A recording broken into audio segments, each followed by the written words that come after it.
He had the badge, the training, and a career built on protecting others, but nothing prepared him for what he was about to uncover. What started as a routine review quickly spiraled into something darker, something no report was meant to show. Patterns emerged, names repeated, and behind it all, a silence that felt intentional. This wasn't just misconduct, it was a reality many had lived but few could prove. The deeper he looked, the more dangerous the truth became. So why did no one stop it? And who was willing to risk everything to finally expose it? Before everything changed, his life followed a steady rhythm. He woke up early, put on the same press suit, and carried himself with the quiet confidence of someone who believed in the system he served. Years of training, discipline, and long nights had earned him respect. To his family, he was a protector. To his colleagues, he was dependable. And to the public, he was another face sworn to uphold the law. He believed in fairness, in accountability, in the idea that the truth always found its way to the surface. Most days were routine, reports, briefings, the quiet tension that comes with responsibility. But beneath that normalcy, small moments began to feel off. Certain complaints were brushed aside too quickly. Familiar names kept resurfacing in files that never seemed to move forward, and conversations stopped the second he entered the room. At first, he told himself it was nothing, just part of the job, but the pattern kept growing, impossible to ignore. Somewhere between the paperwork and the silence, a realization began to take shape. This wasn't just about misconduct. It was about who was being targeted and who was being protected. And the closer he got to the truth, the clearer it became. Once he saw it, there would be no turning back. At first, it was just a file, one case among dozens. A complaint filed quietly, almost buried beneath routine paperwork. A young man detained without cause. No charges, no explanation. Just a note that read suspicious behavior. He almost moved past it. Almost. But then another report surfaced. Different name. Same neighborhood. Same outcome. The details were eerily similar, like someone had copied and pasted the story and just changed the victim. When he asked about it, the response came quickly. Too quickly. Handled already. Nothing to pursue. Don't waste time. Still, the feeling wouldn't leave him. He started digging at night, long after the office had emptied. Old reports, body cam logs, dispatch records. Patterns began to form, and with every connection, his chest tightened. The same officers appeared again and again. The same communities were targeted. Stops that escalated without reason. Searches that led nowhere. Complaints that vanished before they could be investigated. And then he found the footage. It was shaky, poorly labeled, almost like it wasn't meant to be found. A teenager standing beside a patrol car, hands visible, voice calm. An officer circling him, tone sharp and patient. No threat, no resistance. Just tension hanging in the air like a storm about to break. The video cut off before the outcome. Why? The question gnawed at him. He searched for the rest, but the files were missing. Deleted. No explanation. No record of who accessed them last. The next morning, the atmosphere felt different. Conversation stopped when he walked in. Eyes lingered a little longer than usual. Someone had noticed he was asking questions. Then came the warning. A senior colleague pulled him aside, voice low, careful. Some things aren't as simple as they look.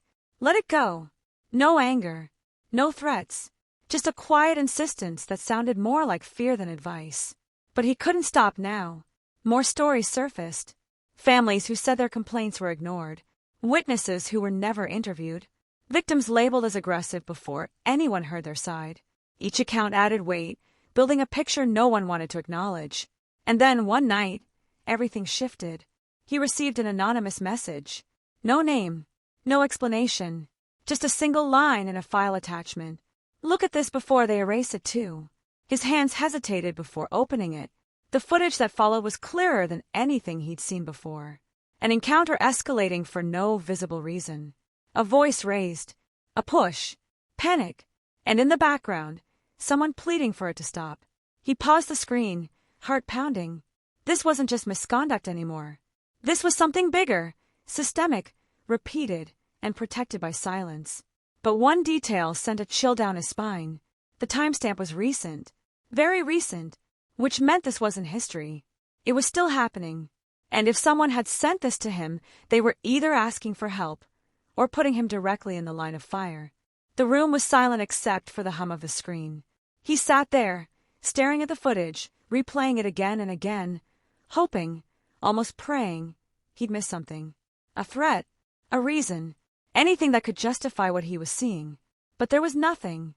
Just a man standing outside his own apartment building. Hands visible, voice calm, and officers surrounding him like he'd already been judged guilty. The tension escalated fast, too fast. Orders barked. Confusion. Fear in the man's eyes as he tried to understand what was happening. Then it spiraled. A shove. A struggle. Someone shouting.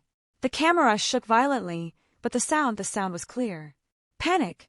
Pain. People yelling for it to stop. And then silence. The video ended before answers came. His chest tightened as he leaned back, the weight of it crashing down all at once. This wasn't an isolated mistake. It wasn't just a few bad decisions. It was a pattern, repeated, protected, buried under paperwork and silence. Real people, real lives, treated like they didn't matter. And now he knew, which meant he had a choice. Stay quiet like everyone else, or risk everything to bring it into the light. Because exposing this wouldn't just threaten his career. It would turn colleagues against him, put his safety and his family's on the line.